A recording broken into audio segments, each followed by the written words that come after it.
Mirchi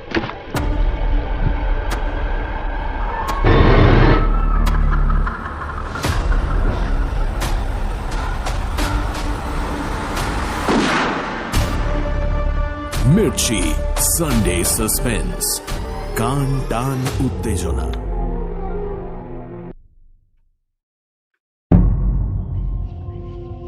Sunday suspense ক্লাসিক্সে আজ শুনবেন নিহার রঞ্জন গুপ্তর লেখা গল্প আকস্মিক।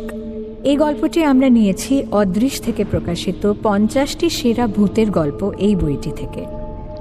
সানডে সাসপেন্সে এই গল্পটি প্রথম প্রচারিত হয় 31শে মে 2015 সালে। শুরু হচ্ছে আকস্মিক।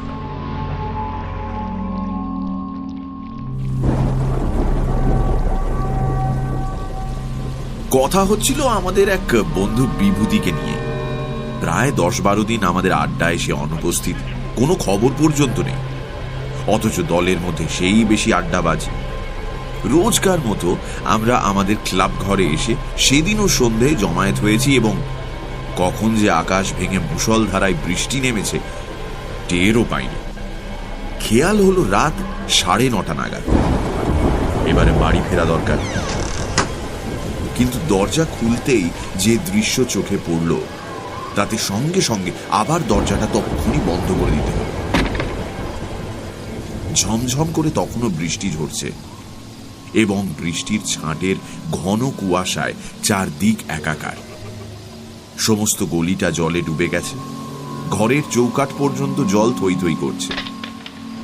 সঙ্গে কারো একটা ছাতা বা ওয়াটারপ্রুফ কিচ্ছু নেই। অথচ বের হওয়ার সঙ্গে সঙ্গেই একেবারে স্নান করে যেতে হবে। তাই সকলে আবার জাঁকিয়ে বসলাম। মহিন বললে, বলছি বেরোনোই যখন যাবে না তখন ভূতের গল্প শোনা যাক। এই যে সরোজ ভাই, একটা জমাটি ভূতের গল্প বলো তো। আমাদের মধ্যে সরোজই সাহিত্যিক। শুধু সে সাহিত্যিকই নয়, চমৎকার গল্প বলবারও তার ক্ষমতা আছে। কিন্তু মহিনের প্রস্তাবে বাধা দিল দিব্যেন্দু। বলল, না না না না না, আরে এর চেয়ে ভালো সচিন নতুন কোনো ম্যাজিক দেখা যাক। আমি প্রস্তাবে এবার সাই দিলাম। হ্যাঁ, সেই ভালো। সচিন, শুরু করো। আমাদের দলের মধ্যে সচিন অ্যামেচার ম্যাজিশিয়ান হলেও ম্যাজিকে সত্যিই তার বাহাদুরি ছিল। আশ্চর্য রকমের ম্যাজিক এক এক সময় আমাদের দেখিয়ে সে কতদিন তাক লাগিয়ে দিয়েছে। ঘরের এক কোণে একটা চেয়ারে বসে সচিন আপন মনে একটা সিগারেট টানছিল। আমার প্রস্তাবে সে বলল,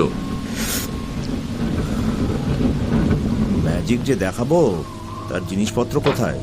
ঠাট্টা করে সরোজ বলল, জিনিসপত্র না হলে ম্যাজিক দেখাতে পারবে না। কিসের ম্যাজিশিয়ান তুই? ঠিক আছে, শুধু হাতেই দেখাচ্ছি তাহলে। সকলে উৎসাহিত হয়ে উঠলাম।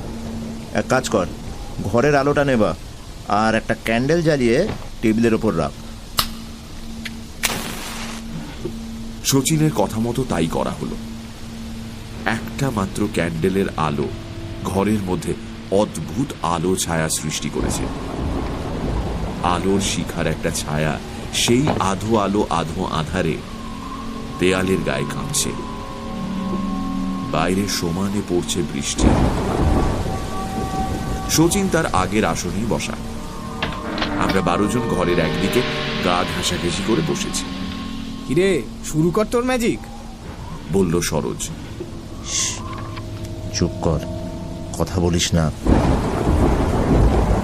তারপর সবাই চুপচাপ। 1 মিনিট 2 মিনিট করে প্রায় 15 মিনিট কেটে গেল। এদিকে সবাই অধৈর্য হয়ে উঠছে। এমন সময় সরোজ আবার প্রশ্ন করল, এই এই সচে, এ কি রে, ঘুমলি নাকি? চুপ, দরজাটা খুলে দে, কে এসেছে দেখ। সত্যি জলের ছপ ছপ একটা শব্দ আমরা সকলেই শুনতে পেলাম। আর শব্দটা ক্রমে এগিয়ে এসে বন্ধ দরজার কাছেই থামল। তারপর দরজার গায়ে শব্দ উঠল, কে? আবার শব্দ। আমি উঠে গিয়ে দরজাটা খুললাম। সঙ্গে সঙ্গে একবার বিদ্যুৎ চমকালো, আর সেই ক্ষণিক আলোর দীপ্তিতে দেখলাম কে যেন একজন ঠিক দোরগোড়াতেই নিঃশব্দে দাঁড়িয়ে আছে, অস্পষ্ট একটা ছায়ার মতো। কে? কিন্তু আগন্তুক আমার প্রশ্নের কোনো সাড়া দিল না। খানিকটা জমাট কুয়াশার মতোই পাশ কাটিয়ে ঘরে গিয়ে ঢুকতেই আমি দরজাটা যেমন বন্ধ করেছি, সঙ্গে সঙ্গে দমকা হাওয়ায় ঘরের একটি মাত্র ক্যান্ডেলের আলোটি নিভে গেল। মুহূর্তে ঘন অন্ধকার চারিদিক গ্রাস করল। এবারে শচীন প্রশ্ন করল, তুমি কে? আমি বিভূতি। বিভূতি? কে বিভূতি? বিভূতি চক্রবর্তী। হাত বাড়িয়ে দেয়ালে আলোর সুইচটা টিপলাম। খট করে একটা শব্দ হলো মাত্র, কিন্তু ঘরে আলো জ্বলছে না। আর ঠিক সেই মুহূর্তেই মনে হলো কে যেন ঠিক আমার পাশেই দাঁড়িয়ে একটা দীর্ঘশ্বাস ছাড়ল।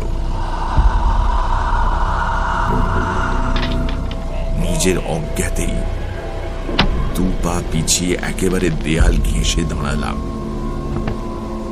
ভয়ে তখন আমার গলা পর্যন্ত যেন শুকিয়ে উঠেছে। হঠাৎ এমন সময় মনে পড়ল বিভূতি, বিভূতি চক্রবর্তী আমাদের বন্ধু। তবে সঙ্গে সঙ্গে যেন ভয়টা কেটে গেল। উৎসাহ নিয়ে বললাম, বিভূতি তুই? সেই আগের মতো চাপা কণ্ঠস্বর। মনে হলো বড় বড় কষ্ট হচ্ছে তার কথা বলতে। আরো মনে পড়ল বিভূতি তো থাকে সেই ভবানীপুরে, প্রায় 10-12 দিন আড্ডায় আমাদের আসে না। সে এই প্রচন্ড বর্ষণমুখর রাতে সেই ভবানীপুর থেকে এসেছে। একটু বিস্ময় লাগে। আমি এবারে প্রশ্ন করলাম, এই ঝড় জলের মধ্যে এত রাতে তুই? ব্যাপার কি বিভূতি? বিভূতি আমার প্রশ্নের কোনো জবাব না দিয়ে শচীনকে সম্বোধন করে বলল, শচীন, আমাকে তুই ডাকছিলি কেন? প্রশ্ন করলো এবার সরোজ। এই জলের মধ্যে তুই এলি কি করে রে বিভু? জল? হ্যাঁ, বাইরে তো ভীষণ বৃষ্টি। তা হবে। তা হবে কি রে? চারিদিকে জল থই থই করছে। তুই কি আগেই বের হয়েছিলি? না তো, শচীন ডাকার সঙ্গে সঙ্গেই তো এলাম। এ বাবা, ভিজে গেছিস তো একেবারে? না। বলে কি বিভূতি? ওর মাথা খারাপ হয়ে গেছে নাকি? হঠাৎ আবার বিভূতি বলে উঠল, আমি যাই ভাই, আমি যাই। যাবি? কোথায় যাবি এই বৃষ্টির মধ্যে? তোর কি মাথা খারাপ হলো নাকি?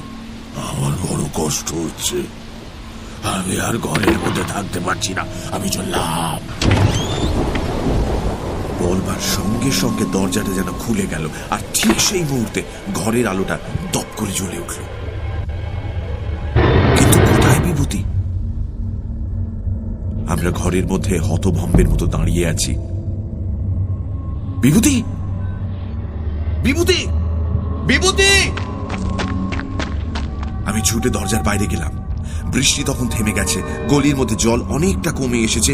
যত দূর দৃষ্টি যায় কাউকে দেখতে পেলাম না, কেবল জলের মধ্যে দিয়ে কারো হেঁটে যাবার ছপ ছপ শব্দ কানে ভেসে এলো।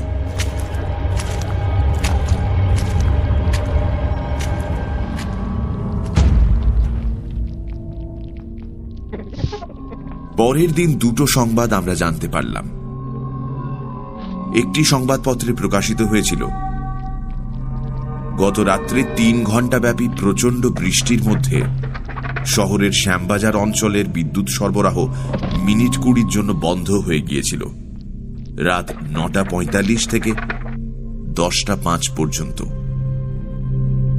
আর একটা, গত রাত্রে দিন কয়েক ভোগবার পর টাইফয়েডে আমাদের বন্ধু বিভূতি চক্রবর্তী রাত 9:30 মারা গেছে।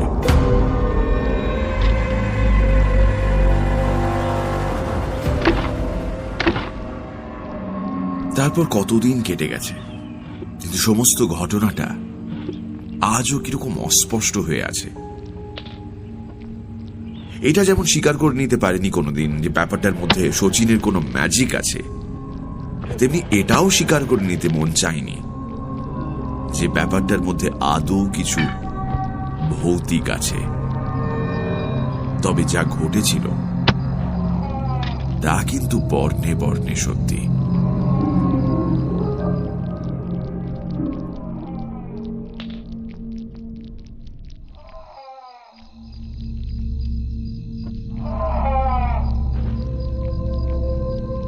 সানডে সাসপেন্স ক্লাসিক্সে আজ শুনছিলেন নিহার রঞ্জন গুপ্তর লেখা গল্প আকস্মিক। গল্প পাঠে মীর, সোমক, পুষ্পল, অভিষেক। শব্দগ্রহণ রিচার্ড, ধ্বনি পরিকল্পনা ও আবহ সঙ্গীত অভিজ্ঞান আচার্য। প্রচার অলঙ্করণ দীপঙ্কর দেবনাথ। পর্ব পরিচালনায় অনির্বাণ ও অভিষেক। সমগ্র পরিকল্পনায় ইন্দ্রাণী, সহযোগিতায় লাবণ্য। বিশেষ ধন্যবাদ লেখক পৌত্র সৌমিত্র গুপ্তকে আমাদের এই উদ্যোগে পাশে থাকার জন্য।